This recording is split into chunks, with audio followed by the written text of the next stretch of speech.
think Steve Conrad in his script, really, I think, connected with this idea of, self-discovery and trying to find yourself and connect with a better version of yourself, or, an idea of who you are that, that for Walter is in his head. Was that something that made you want to direct it?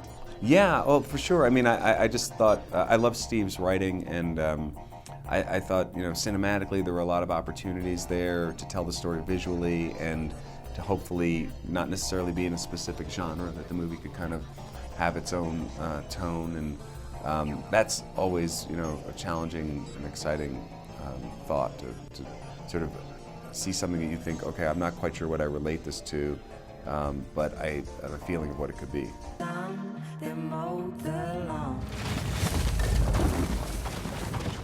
The ice, Jace. She moves like a woman. How difficult was it to manage this combination of imagination and real life, narratively speaking?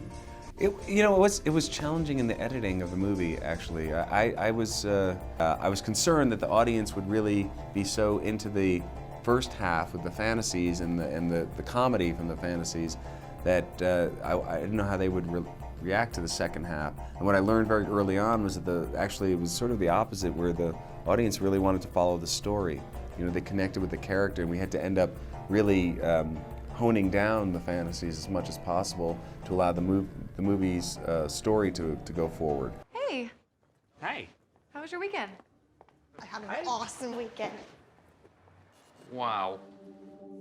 I thought that was something that, Steve and I talked about too, is the idea that, these aren't Walter imagining himself as somebody else, it's him imagining himself as a better version of himself, and even though he might have an accent here, he might, they grow old together, another one, but it's him imagining a version of himself that he can't be yet.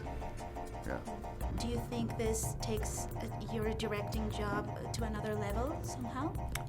Well, I approach every movie that I direct the same way, and I think I felt there was many challenges on Tropic Thunder or Zoolander or Cable Guy.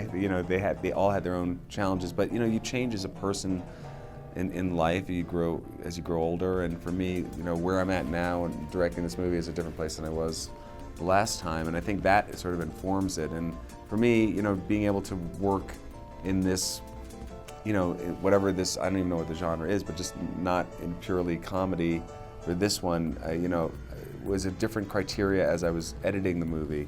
It's interesting to not have to judge the movie as when the audience was laughing all the time or not, but whether or not they were with the character. And so that, for me, I enjoyed, and I've always wanted to direct different kinds of movies, and I hope I get to do that more in the future, for sure. To be what I wanted to do. Life is about courage and going into the unknown.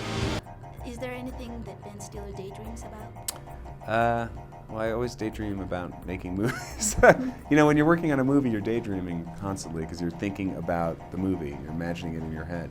And that can take you out of the moment sometimes. Okay. So yes, I still daydream about movies.